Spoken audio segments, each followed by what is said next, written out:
In this notebook we will examine what a gradient captures. Let's say, we want to algorithmically nudge the red point on the curve below, towards the lowest point on the curve. We can do this with gradients. Gradient captures the direction of the steepest descent at a point. We can use the gradient computed at that point, to nudge that point down the curve. This idea is utilized in training neural networks. Let's start with a simple function to get an intuition of what gradient is. This is a plot of a function of a single variable, with the variable plotted on the x-axis, and the function output on the y-axis. The curve consists of points, where the x-coordinate represents the function's input, and the y-coordinate represents the function's output. This is the function that is plotted above. The red point A, on the curve above, is on the left side of the lowest point of the function plot. We will move it down the curve by computing gradients. This is the starting coordinate of point A. Now let's define the function to compute the gradient at any point for a single variable function. Gradient computation, typically done using calculus, can be approximated by the following steps for the one-dimensional case. Find the y-coordinate of a point by evaluating the function at its x-coordinate. That is, compute f of x. This is the function's response to an input x. Increment the x-coordinate by a small amount. Evaluate the function again for this new value of x, to understand the function's response to this change. Calculate the rate of change of the function's response. This is the gradient of the function at the point x in one dimension. This number indicates the rate at which the function output changes for a small tweak of the variable x. The sign of this number captures the direction of the change, indicating whether the function output increases or decreases when x is increased. Note, in this single variable context, the gradient is a one-dimensional vector, represented by the number or scalar value computed above. See the frequently asked questions below for the difference between a vector and a scalar. Now let's nudge point A, few times by iteratively computing gradients at each step. The point A was nudged closer to the lowest point of the curve after these iterations. Let's take another point B that is on the right of the lowest point, and apply the same procedure. The point B was also nudged closer to the lowest point of the curve after these iterations. Regardless of any position on the curve we start from, we can nudge a point from that position down towards the lowest point, by computing gradients. So how is this used to train neural networks? Any neural net model is made up of two key functions, shown in this image. It is made up of a model function and a loss function. The model function converts input to an output which we typically call the model's prediction.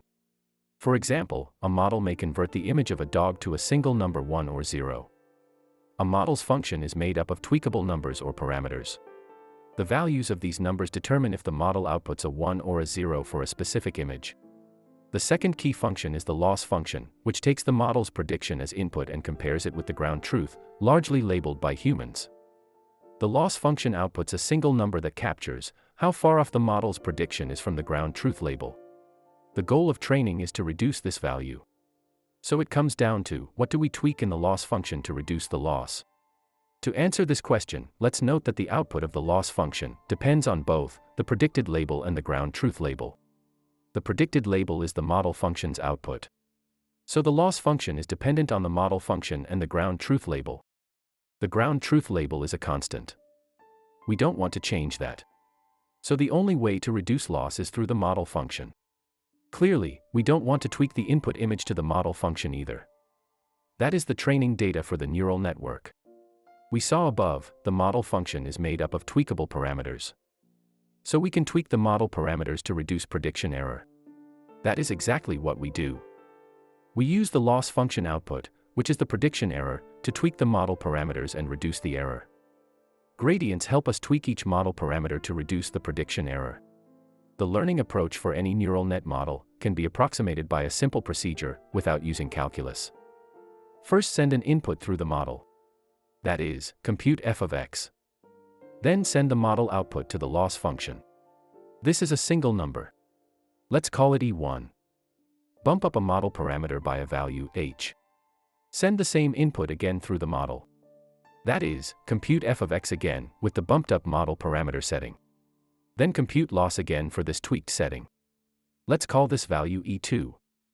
Find the rate of change of error and save this value for the last step below. Repeat the steps above and compute gradient for each model parameter.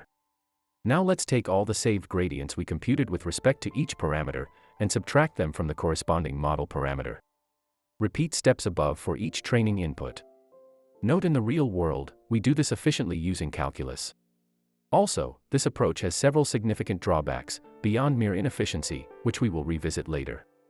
It is only an approximation to develop an intuition of how models learn.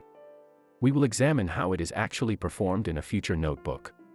Neural nets are complex functions made up of millions or even billions of tweakable numbers or parameters. We computed gradients to nudge a point down the curve of a function of a single variable above. Let's apply the same procedure to a function of 3 variables to convince ourselves this approach will work for a model with any number of tweakable parameters. Let's compute gradients for a function with 3 variables.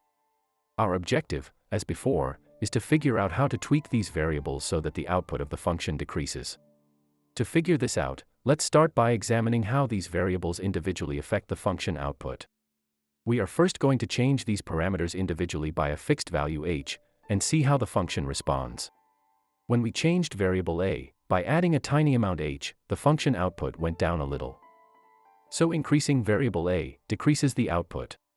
This value captures the rate of change or gradient of function for variable a. We will use it soon. Let's change variable b and see how the function responds. When we changed variable b by adding a tiny amount h, the function output went up a little. So increasing variable b increases the output. This value captures the gradient of function for variable b. We will use it below too. Lastly, let's change variable c and see how the function responds. When we changed variable c by adding a tiny amount h, the function output went up by some amount. So increasing variable c also increases the output like variable b. This value captures the gradient of function for variable c. We will use it below too. Let's summarize our findings so far. When we increased variables b and c, the output went up, whereas when we increased variable a, the output went down. How can we know which direction to tweak the numbers so the function output increases or decreases? The gradients we calculated above with respect to each variable can be used for this. It tells which direction to tweak a number. We are now going to change these variables individually by adding a small fraction of the gradients computed above. The output goes up when we change variable a by adding a small fraction of its gradient. The same with variables b and c. So regardless of how the function responded to a small bump in the input, the output always goes up when we add a small fraction of their gradients to them. This is simply because gradient is a vector. The sign of the gradient captures the direction to tweak a variable. Adding it to the variable makes the output go up. Also note the 3 variables a, b, and c moved in 3 dimensions to a new point from this tweaking. Even though we tweaked each one of them individually along 1 dimension, the cumulative effect of this individual tweaking is a movement in 3-dimensional space. The direction of this vector is the direction that gradient captures, which in this case is the direction of steepest descent. Instead of adding a small fraction of the gradients to each variable, if we subtract it from each variable, the function output will decrease. To summarize, the gradient of a variable has 2 pieces of information. It contains the direction to tweak a variable, and how much to tweak a variable. The above argument applies no matter how many parameters a function has, or how complex the function is. Most neural nets have multiple layers of parameters embedded in a complex expression. As an approximation of such a complex expression, in the example below, the output function depends directly on some parameters, and another function, which in turn depends on few other parameters that are not directly present in the output function. The observations we just made earlier still applies to the examples below. Let's look at answers to few frequently asked questions. Question 1. Why can't we find minima of neural network functions like we did in school? In the case of the simple functions examined above, closed-form solutions exist for finding the minimum. However, neural networks represent complex functions for which no closed-form solutions are available to determine the minima. In these scenarios, it's necessary to compute gradients and update model parameters accordingly. Question 2. How are gradients actually computed in neural networks? As previously mentioned, the gradient computation in this notebook is an approximation. In practice, gradient computation is performed by calculating the derivative of the loss function with respect to each parameter. This calculation is efficiently executed using the backpropagation algorithm, which we will examine in detail in a future notebook. Question 3. Are gradients vectors or scalars? In our examples above, gradients were computed as one-dimensional vectors containing the partial derivative with respect to each parameter, and each parameter was updated accordingly. But in practice, in a model with multiple parameters, the gradient is an n-dimensional vector, where n represents the number of parameters. This vector's components correspond to the gradient with respect to each individual parameter, efficiently computed and updated together using an optimizer. Additionally, it's crucial to understand that a one-dimensional vector is distinct from a scalar. A scalar is just a number, which could be either positive or negative, and it lacks direction. Vectors and scalars are different types of mathematical objects. Any vector, regardless of its dimension, can be multiplied by a scalar, which scales the vector. When the scalar value is negative, it has the effect of reversing the direction of the vector it scales. Although a one-dimensional vector is represented by a single number, a dot product operation requires pairs of vectors of the same dimension. Therefore, a dot product can be performed between any two vectors of equal dimensions, including one-dimensional vectors. However, a dot product cannot be performed between a 1D vector and a vector of a different dimension. In terms of notation and representation, particularly in programming languages like Python, a scalar is typically represented by a number, while a one-dimensional vector is represented as an array with one value. In mathematical notation, a scalar and a vector have distinct notations that makes the difference clear. Question 4. What is the need for a learning rate? We update each variable with only a small fraction of the gradient, determined by the learning rate. This approach is necessary because the computed gradient can be large, and directly updating the model parameters with this value might cause the loss to potentially overshoot, jumping past a minimum.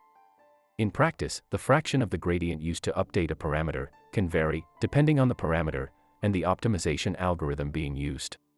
Question 5. Do all loss functions output a single number? Yes, in general a loss function is a function that takes a vector as input and outputs a single number. The gradient of the loss function is a vector comprised of partial derivatives with respect to each element in the input vector. Question 6. What is a counterintuitive aspect of gradient computation? We reduced loss by tweaking each parameter separately, ignoring the other parameters, which is what we do even when we use calculus. This approach appears to treat each parameter to be independent of each other. Few thoughts about this. First, it is this simplification of treating each parameter to be independent of each other that makes this approach of minimizing loss tractable. However, one may feel tweaking each parameter individually to reduce loss is like a whack-a-mole game. It isn't for the following reasons. In practice, the interdependencies between parameters are implicitly addressed because, even though the gradient computation treats each parameter individually, each update considers the current state of all parameters, performing a holistic adjustment to the model.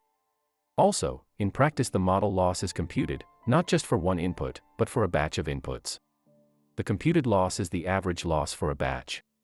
The implication of averaging the loss across a batch is that a model parameter update depends on the prediction error of not just one input, but on a set of inputs.